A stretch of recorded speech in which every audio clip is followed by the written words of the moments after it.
Native Americans were vilified in classic Hollywood movies, but it wasn't always that way. When the first filmmakers came to Hollywood in the early 1910s, more nuanced depictions of Native Americans on screen constituted their own popular genre, simply referred to as Indian films.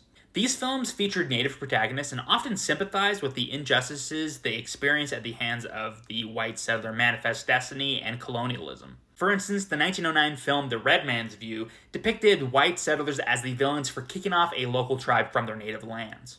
This sympathetic view didn't mean that the films represented a Native American viewpoint. Instead, they relied heavily on the tropes of the noble savage and tragic hero, showing Native characters as being bound by honor to protect bygone Native traditions, white allies, or a primitive society that was harmonious with nature. For instance, a common trope at the time was a Native woman warning a group of white settlers of her tribe's impending attack.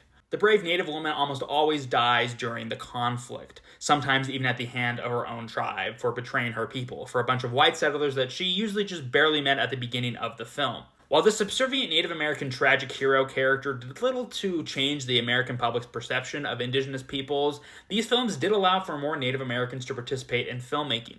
For instance, James Youngdeer, an actor of Algonquin descent, helmed his own production crew and directed numerous Western and Indian films for the American Pathé production company throughout the 1910s. This cycle of Native American Hollywood-centric films fell out of favor with the public by 1913, and largely relegated the Native American character on screen to play the uncomplicated villainous roles in action-packed shoot-'em-up westerns for the next several decades.